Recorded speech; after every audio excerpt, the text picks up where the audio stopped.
In this video, we're going to talk about marketing your coaching business in the digital world, specifically on social media, and what the actual currency is. And I see so many people struggle with this. They don't understand what's actually happening on the social media platforms. Therefore, they try to market their business in ways that are literally obsolete. Now, one thing I've learned is that if you ever want to control anything or use it to your benefit, such as social media in your business, you have to understand it.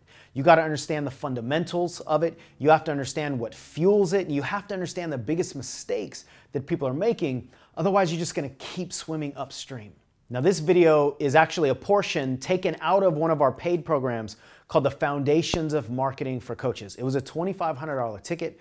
And I know this conversation is really going to change the game when it comes to your understanding of and therefore your ability to use social media.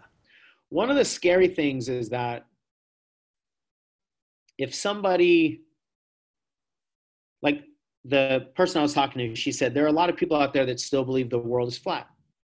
So if I watch a video that says the world is flat and here's the proof, then I'm probably going to get suggested a bunch of videos on the right-hand side of other people talking about the world being flat. And I can just click the ones that match what I want to see. And then if I go to Facebook and I type in the world being flat, or I join groups, or I just engage with anybody that's posting about that, if I do enough engagement with the topic, the world is flat, the platforms that are driven by individual algorithmic marketing, meaning they're going to keep sending me the things that I engage with because that's the way they make money. There's a point in time, a very short distance from now, where all the platforms I go to are all going to convince me with all of this evidence that the world is indeed flat. And I'm not even going to see any of the other evidence to the other point from the other perspective because they know I don't engage with those. Therefore, I can essentially create an experience of my world where it seems to me everybody believes the world is flat. And you can do the same thing with anything. If you are interested in coaching, you probably see all kinds of coaching ads.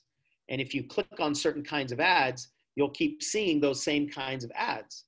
And then it's like, wow, is everybody teaching the same thing? Well, no, not really. But according to the platforms, that's the only thing you're interested in. So it looks like that's the only thing that's out there. It's like they've essentially put wallpaper on the inside of the walls of the current box that you're in. And that wallpaper matches your interests, which probably match your beliefs. So one of the scary things about the world today is it doesn't allow people exposure to opposite viewpoints so that they can consider all of these different perspectives and then choose for themselves. I mean, you could type in the world is round after you search for the world is flat, but if you don't intentionally type that in, you're just going to get bombarded with the things that match the beliefs that you already have. And so therefore, everything that we currently believe in will just continue to be entrenched and solidified through digital marketing. And that's scary. To me, it's scary for the generations going forward. You know, somebody can come up with a belief when they're 6 or 7 years old. You know, a 7-year-old has usually been on the computer for about 6.5 years at that point, you know, in his life. I mean, babies are just being babysat with iPads nowadays. So they're engaging with all this digital media in the digital world, and pretty soon they'll have access to everything, whether we want them to or not, at a very, very young age, when their mind isn't capable yet of fending off the digital attacks, let's say. The mind isn't capable of discernment at an early age. The mind just believes whatever it sees, and the more it sees it, the more it believes it.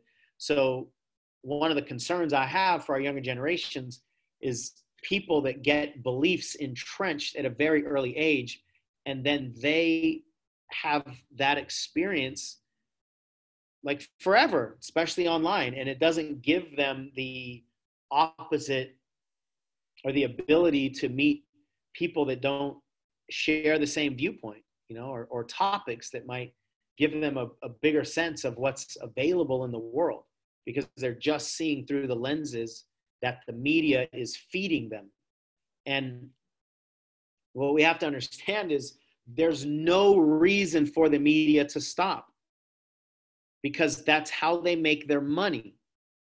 If I am Facebook and I recognize that every time you see a post about the world being flat, you engage in it, I'm going to give you all those posts I possibly can, because if you keep engaging in the world is flat posts, I'm going to be able to sell you to somebody who has an agenda for sharing that message.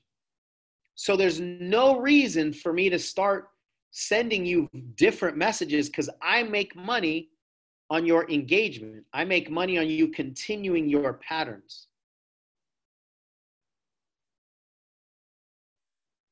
Man, that's like terrifying actually for me to think about it that way.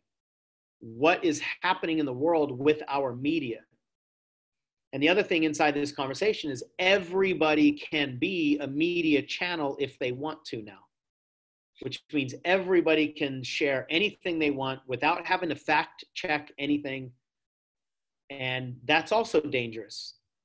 30 years ago, 20 years ago, the things that hit the TV stations at least had some filters that they had to go through. At the very least, they had time that they had to go through. It took time to get it to the TV screen. And anybody that had the job to make sure that they were putting out somewhat factual information with sources and confirmations, like all of that took time. Whereas nowadays, I could get a bug up my butt, and 30 seconds from now, I can deliver this incredibly hate-filled or love-filled message, whatever I feel like doing in the moment. And the removal of filters in our media channels now makes these messages more potentially dangerous. I mean, potentially better as well. It'll spread love just like it spreads hate. But the hate and the drama and the fear, probably since the beginning of man, has garnered more attention. And since attention is now the currency of our society, then whoever has the ability to get people's attention doesn't care how they do it, except maybe extreme moral compass points, right? Like they're not going to put live shootings, at least so far. And I know some people have, but the majority of people aren't going to show, dead bodies in a fresh crash scene. But aside from the extreme end of the spectrum, if I can make some money by getting your attention, I'm going to make money by getting your attention. If that means I got to put cats in front of your face, or babies, or people falling downstairs, or whatever it is that's going to get your attention, that gets your engagement, that makes me money, I'm going to keep doing that. I mean, why would I not? Why would I stop doing that? It means my survival. So we just have to understand that this is the way the world is working. And that will help us decide how we want to play in that ecosystem. Now, if you like this video, go ahead and watch that one. It's the entire first content module of the Foundations of Marketing for Coaches. The purpose of clarity is not to be right. The purpose of clarity is to get in motion. The purpose of motion is to get into action. The purpose of action is so that the packages will come down. The purpose of the package is that we unwrap it and we learn the lessons that will move us beyond